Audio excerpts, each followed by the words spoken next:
29 का क्या हो जाएगा, डी हो जाएगा। अगर आपने किसी तरह ये 29 क्वेश्चन क्लियर कर लिया तो आपके एग्जाम में जो है ना, आपके एग्जाम में 4 से 5 नंबर पूछे जाएंगे और ये 4 से 5 नंबर आपके क्लियर हो जाएंगे। कैसे क्लियर हो जाएगा? तो ये जो ऑब्जेक्टिव याद कीजिएगा ना, इससे आपका सब्जेक्टिव भी बन जाएगा और ऑब्जेक्टिव भी बन जाएगा। टोटल अगर बात करें तो 4 से 5 नंबर आपको मात्र 15 मिनट के वीडियो में देखने को मिल जाएंगे। नमस्कार दोस्तों, अगर आप भी क्लास 10th के स्टूडेंट हैं और 2026 में बोर्ड एग्जाम देने वाले हैं तो आज का वीडियो जरूर देखना, क्योंकि आज हम लेकर के आए हैं भारत से हम क्या सीखे, जो लिखा गया है मैक्स मुलर के द्वारा। और आज हम इसमें से 29 ऑब्जेक्टिव लेकर के आए हैं जो काफी एग्जाम में इंपॉर्टेंट माना जाता है और पिछले वर्षों में भी लगातार ये सारा क्वेश्चन पूछा आ चुका है।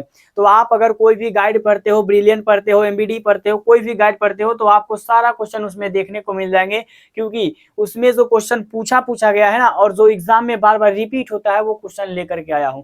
तो सबसे पहला क्वेश्चन यहाँ पे कंप्लीट करने से पहले आपको एक चीज और बता देते हैं। आप जहां से पढ़ते हो अच्छी बात है, लेकिन एक चीज आपको बता देते हैं कि आप लोग लाइव टेस्ट जरूर दीजिएगा। और लाइव टेस्ट जो है पर डे 11 बजे स्टार्टिंग किया जाता है, पर डे एक सब्जेक्ट का किया जाता है, ठीक है।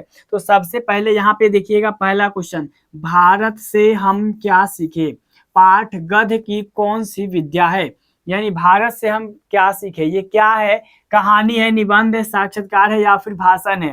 तो भारत से हम क्या सीखे मैक्स मुलर के द्वारा लिखा गया है और यह जो है एक भाषण है, ठीक है, यह जो है एक भाषण है। याद कर लीजिए, यहाँ पे ऑप्शन डी देखने को मिल जाएंगे, एक का डी आप लोग याद कर लीजिएगा। भारत से हम क्या सीखे, एक जो है भाषण है, ठीक है।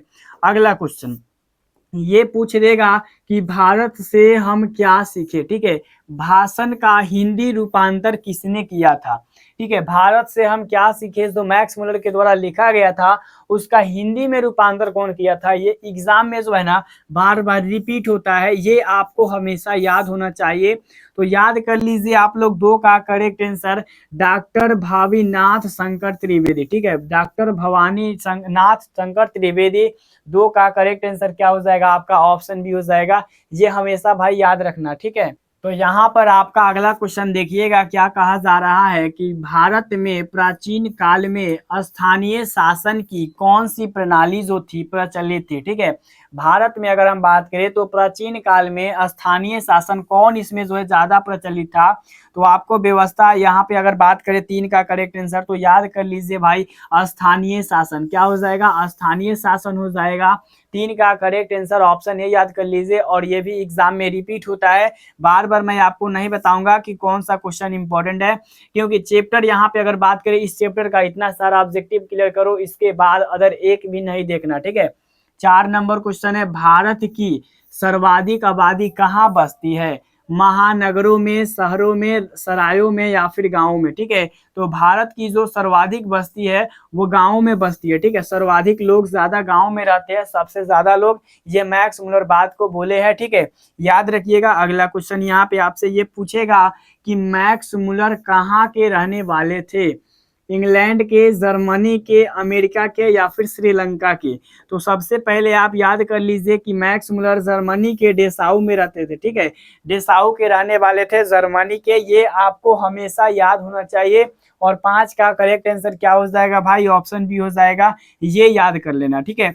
अगला क्वेश्चन ये पूछता है कि मैक्स मुलर के अनुसार सच्चे भारत के दर्शन कहाँ पे हो सकता है। तो मैक्स मुलर के अनुसार सच्चे भारत का जो दर्शन है वो ग्रामीण भारत में हो सकता है, यानी कि गांव में हो सकता है। यहाँ आपको क्या याद कर लेना है, ऑप्शन डी याद कर लेना है, ठीक है।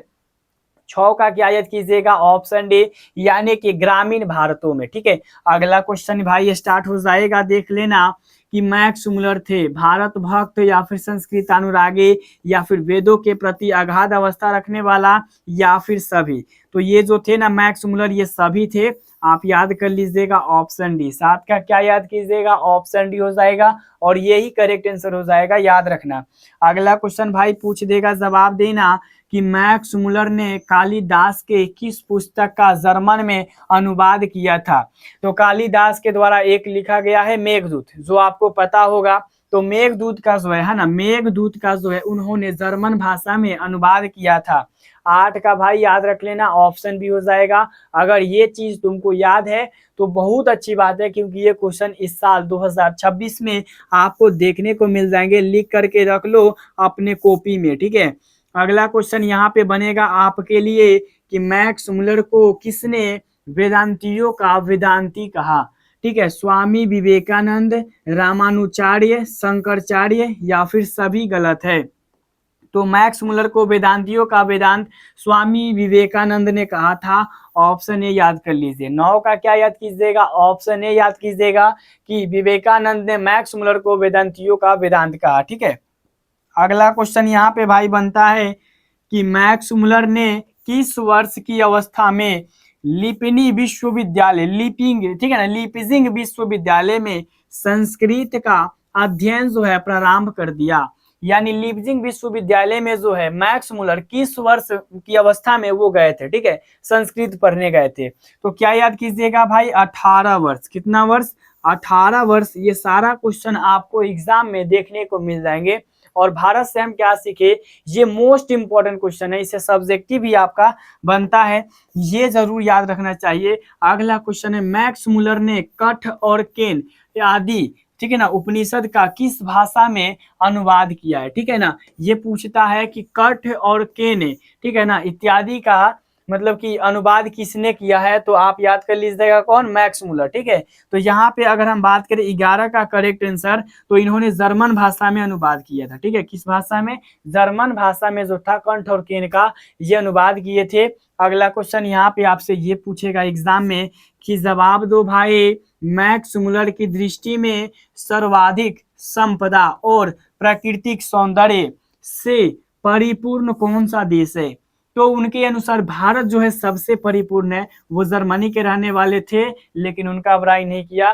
भारत एक ऐसा देश है जहाँ पे सभी धर्म के लोग जो है निवास करते हैं। ये सारा नज़ारा आपको कहीं भी नहीं दिखेगा, ये जा करके पूरे विश्व में छान लीजिएगा तो नहीं मिलेगा। तो 12 का क्या याद कीजिएगा, ऑप्शन सी याद कीजिएगा। अगला यहाँ पे 13 नंबर क्वेश्चन, यूनान व रोम के संपूर्ण साहित्य के कहीं अधिक विशाल है। क्या है, संस्कृत भाषा और साहित्य, या फिर उर्दू साहित्य, या फिर जर्मन भाषा और साहित्य, या फिर रूसी भाषा और साहित्य। तो यूनान के रोम के संपूर्ण साहित्य से कहीं ज्यादा अधिक है। ठीक है ना, संस्कृत भाषा और साहित्य। 13 का ए याद कर लीजिएगा। ठीक है, 13 का ए याद कर लीजिएगा। नेक्स्ट क्वेश्चन यहाँ पे देखिएगा, यहाँ पे कहा जा रहा है कि जार शाही रूस के सोवियत में समाज में पढ़े जाने वाले लोकप्रिय साहित्यकार कौन थे। ठीक है ना, जार शाही रूस के सोवियत जो है ना, सोवियत समाज में सबसे ज्यादा पढ़ल लिखल कौन था। तो आप क्या बोलिएगा, आप क्या बोलिएगा, जवाब क्या दीजिएगा बता सकते हैं। तो आप कहिएगा सर टॉल्स्टॉय हो जाएगा, क्योंकि टॉल्स्टॉय उस समय बहुत ही फेमस थे। ये टॉल्स्टॉय हो जाएगा, ऑप्शन ए याद कर लीजिएगा। ठीक है, अगला क्वेश्चन यहाँ पे भाई पूछ देगा, जवाब दो कि फ्रेडरिक मैक्स मुलर किस पाठ के रचयिता है।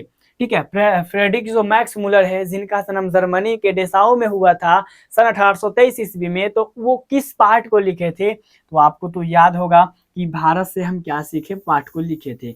ऑप्शन क्या याद कर लेना, ऑप्शन सी याद कर लेना।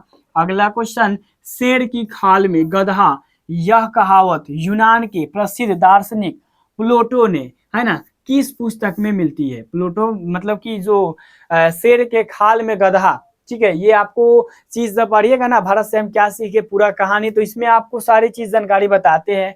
कौन बताते हैं, तो आप कहिएगा सर तो मैक्स मुलर बताते हैं। ठीक है, तो यहाँ पे अगर हम बात करें 16 का करेक्ट आंसर, तो याद कर लो भाई 16 का करेक्ट आंसर कभी भी अगर पूछ दे तो लिखिएगा क्रेटिल्स। ठीक है ना, क्रेटिल्स हो जाएगा। ठीक है, क्रेटिल्स में देखने को मिल जाएंगे। अगला क्वेश्चन देखिए, अगला क्वेश्चन पूछेगा कि 10वीं 11वीं सदी में किस रचना ने भारत और यूरोप के बीच व्यापार के संबंध के बारे में बताया था। बताओ 10वीं 11वीं सदी में किस रचना ने भारत और यूरोप के बीच में व्यापार करना बताया था। तो आप क्या याद कीजिएगा, क्या बताइएगा, आप यही बताइएगा कि सर ये हो जाएगा शाहनामा। क्या हो जाएगा, शाहनामा हो जाएगा। 17 का हम बी याद करेंगे। ठीक है भाई, बी याद कर लेना। अगला क्वेश्चन पूछ देगा कि चलो बता दीजिए, हितोपदेश का जर्मन भाषा में अनुवाद किसने प्रकाशित करवाया था। मैक्स मुलर, हजारी प्रसाद द्विवेदी, भरतेंदु हरिश्चंद्र या फिर यतीन्द्र मिश्र। क्या याद कर लीजिएगा, हितोपदेश का जर्मन भाषा में अनुवाद Max Muller, Max Muller, Max Muller. 18 का ए याद कर लीजिएगा। ठीक है, अगला क्वेश्चन भाई आपसे पूछ देगा, जवाब दीजिएगा कि मेघदूत का जर्मन भाषा में अनुवाद किसने किया था। ठीक है, ईश्वर पेटलिकर, रूस, मैक्स मुलर या फिर सातगोरी होता। तो मेघदूत जो था ना वो कालिदास इसके रचयिता है। ठीक है, और मैक्स मुलर ने इसे जर्मन भाषा में अनुवादित किया। तो यहाँ पे आप क्या याद कर लीजिएगा भाई, मैक्स मुलर। क्या याद कीजिएगा, मैक्स मुलर। ऑप्शन सी याद कर लीजिएगा। ठीक है, अगला क्वेश्चन के लिए तैयार हो जाओ कि सर्वाधिक संपदा और प्राकृतिक सौंदर्य से परिपूर्ण देश भारत है, यह किस पाठ का अंश है। किस पाठ में बताते हैं, किस पाठ में कि जो भारत है वो सर्वाधिक जो है ना मतलब कि सर्वाधिक संपदा और प्राकृतिक सौंदर्य से परिपूर्ण है। आप कहिएगा कि सर भारत से हम क्या सीखे पाठ में, ये बात का जिक्र है। हम ऑप्शन बी याद कर लेंगे। ठीक है, ऑप्शन बी याद कर लेना। लेकिन ये देखो, सर विलियम जोन्स समुद्री यात्रा करते हुए भारत कब पहुंचे थे, 1823 में, 1783 में, 1900 में या फिर 1794 में। बताओ, सर विलियम जोन्स समुद्री यात्रा करते हुए भारत को पहुंचा था। क्या याद कीजिएगा भाई, क्या याद कीजिएगा, तो याद कर लेना 1783 ईस्वी में। कितना में, 1783 ईस्वी में सर विलियम जोन्स ने समुद्री यात्रा करते हुए भारत आया था। अगला क्वेश्चन आपके लिए तैयार है कि मैक्स मुलर का जन्म कब हुआ था हो। तो मैक्स मुलर का जन्म 1883 में हुआ था। ये तुम्हें हमेशा याद होनी चाहिए। याद है कि नहीं, आप कहिएगा जी सर बिल्कुल याद है, क्योंकि हम ये तो चैप्टर पढ़ चुके हैं। अगला क्वेश्चन है, किस गवर्नर जनरल के समय 172 दारिस नामक सोने से भरा घड़ा मिला था। ठीक है, 172 दारिस नामक सोने के क्या मिला था, घड़ा मिला था। तो लॉर्ड, ठीक है ना, लॉर्ड यहाँ पे क्या हो जाएगा, लॉर्ड कन्विंसर हो जाएगा, या फिर Lord William Bentinck, Lord Dalhousie या फिर वारेन हेस्टिंगस। तो आप कहिएगा सर वारेन हेस्टिंगस हो जाएगा। ठीक है, सारा ऑप्शन को पढ़ लीजिएगा और 23 का करेक्ट आंसर क्या मारिएगा, ऑप्शन डी मारिएगा। मोस्ट इंपॉर्टेंट क्वेश्चन है, ये एग्जाम में बार बार पूछता है। 172 और ये वाला दोनों याद कर लीजिए। ठीक है, अगला क्वेश्चन है, दारिस क्या है। तो दारिस जो है एक सोना का सिक्का है। दारिस एक सोना का सिक्का है, याद कर लीजिए। अगला क्वेश्चन यहाँ पे जवाब दीजिए कि वारेन हेस्टिंगस कहाँ का गवर्नर जनरल था। भारत का था, श्रीलंका का, जर्मनी का या फिर यूनान का। क्या याद किए हो आप कि वारेन हेस्टिंगस कहाँ का गवर्नर जनरल था।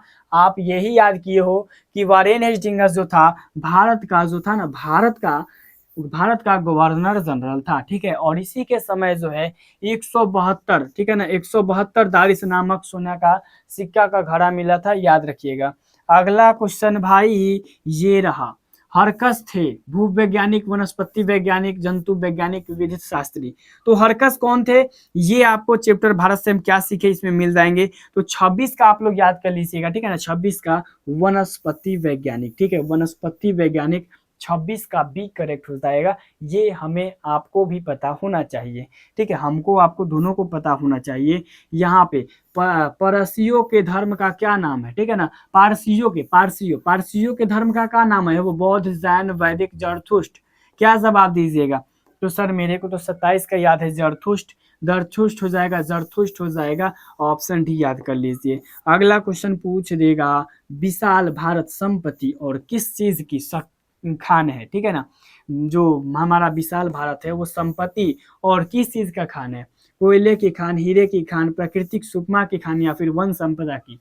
बताओ तो क्या हो जाएगा 28 का करेक्ट आंसर। आप कहिएगा सर 28 का हो जाएगा सबसे पहले चीज तो प्राकृतिक सुगमता की। ठीक है ना, यहाँ का प्राकृतिक, यहाँ का वातावरण सब देशों से अच्छा है।